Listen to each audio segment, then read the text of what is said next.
सड़कों पर उतरी है हजारों की भीड़, सबके हाथों में लाठी और डंडे,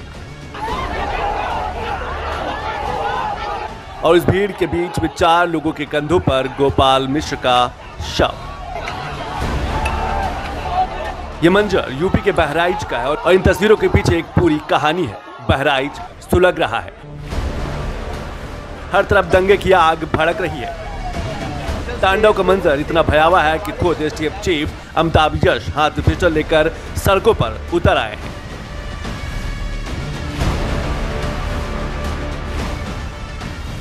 बहराइच की डीएम मोनिका रानी भी स्थिति को नियंत्रित करने के लिए ग्राउंड जीरो पर पहुंच चुकी हैं। डीएम मैम क्या सिचुएशन है फिलहाल? अभी कंट्रोल हो रही है, कर रहे हैं, कंट्रोल हो रही है।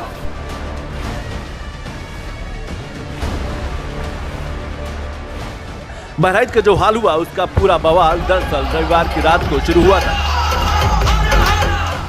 रविवार की रात महसी तहसील के महाराजगंज कस्बे में मूर्ति विसर्जन जुलूस निकाला गया। भक्त डीजे की धुन में मगन थे, मां दुर्गा का जयकारा लगाया जा रहा था। भक्तों का जुलूस जैसे ही महाराजगंज कस्बे में अब्दुल हमीद के घर के सामने पहुंचा, अब्दुल के घर से पत्थर बरसने लगे। उनकी नाराजगी डीजे की धुन को लेकर थी। भक्तों ने जब पत्थरबाजी का विरोध किया तो अराजक तत्वों ने फायरिंग शुरू कर दी।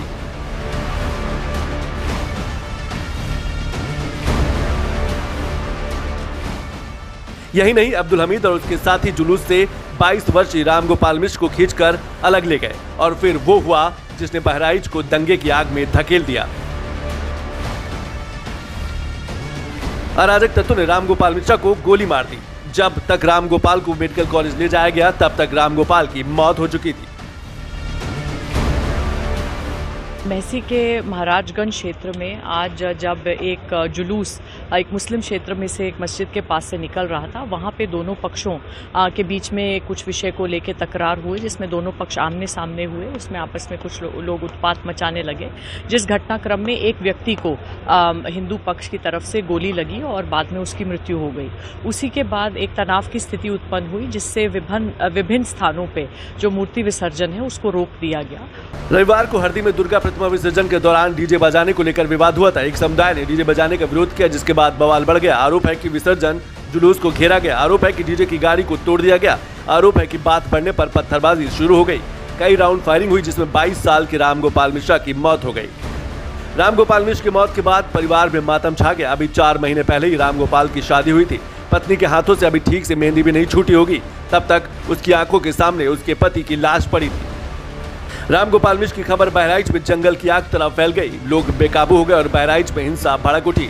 गुस्साए लोगों के हुजूम ने जगह जगह परागजनी और तोड़फोड़ का तांडव शुरू कर दिया। गांव के लोग शव को सड़क पर रखकर धरने पर बैठ गए। देखते देखते तनाव इतना बढ़ गया कि इलाके में भारी सुरक्षा बल को तैनात कर दिया गया। पुलिस जरूरी कार्रवाई कर रही है। पुलिस ने मुख्य आरोपी सलमान पर एफआईआर दर्ज की है। बहराइच घटना का मुख्य आरोपी अभी भी फरार है। सोमवार को अब्दुल हमीद, सरफराज, फहीम, साहिर खान, ननकऊ और मारूफ अली पर एफआईआर दर्ज हुई। इसके अलावा 4 अज्ञात के खिलाफ भी केस दर्ज किया गया है। पुलिस ने करीब 30 संदिग्धों को हिरासत में भी लिया है। थाना प्रभारी व महसी चौकी प्रभारी को निलंबित कर दिया गया है।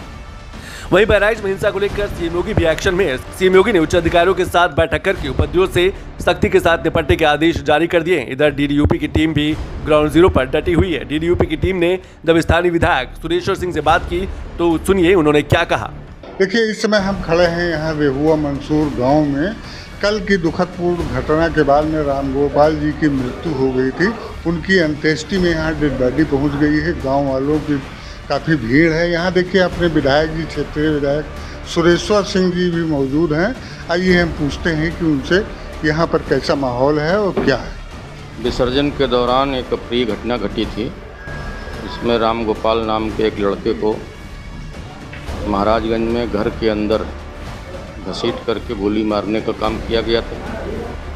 आज लोगों ने ले जा कर के उसका तहसील पे ले गए थे, धरना प्रदर्शन कर रहे थे। ये जनता का स्नेह है कि हमारे आग्रह करने पर और कार्रवाई सरकार ने की भी है। चौकी और थाने को निलंबित कर दिया गया है। आज शाम तक और बड़ी कार्रवाई होगी। मुकदमा लिख गया है। बहराइच की घटना महज एक संयोग है या साजिश, इस पर भी जांच शुरू हो गई है, क्योंकि बहराइच में हिंसा भड़काने के बाद घटनास्थल से कई ऐसे सबूत मिले जो साजिश की तरफ इशारा करते हैं। आरोपियों की छतों से कांच की बोतलें मिली हैं, घरों के बाहर पत्थर के ढेर मिले हैं, विसर्जन जुलूस को घेरा गया है, डीजे वाली गाड़ी को तोड़ा गया है, 12 राउंड से ज्यादा फायरिंग की गई है, धारदार हथियारों से हमला किया गया है। बहराइच के महाराजगंज में हुई इस घटना को लेकर कई सवाल उठने लगे हैं। सवाल ये कि अगर ये घटना संयोग है तो 12 राउंड फायरिंग क्यों की गई? उपद्रवियों के छतों पर कांच की बोतल क्या कर रही थी और घरों के बाहर आखिर पत्थरों का ढेर क्यों रखा गया था? क्या पहले से ही सारा प्लान तैयार था? इन सारे एंगल की जांच की जा रही है। देखिए, कानून से किसी को भी खिलवाड़ करने की इजाज़त नहीं है। जो भी दोषी होगा, जांच चल रही है, कड़ी कार्रवाई होगी। स्थिति सामान्य है और दोषियों की पहचान की जा रही है। मतलब अगर अनुशासन का पालन करवाने में यदि पुलिस के अधिकारी कर्मचारियों की भी लापरवाही पाई गई तो उन पर भी कड़ी कार्रवाई। अब जरा इस तस्वीर को देखिए। ये घटना से कुछ देर की पहले की तस्वीर है। बताया जा रहा है कि इस तस्वीर के कुछ ही देर बाद रामगोपाल मिश्र की गोली मारकर हत्या कर दी गई।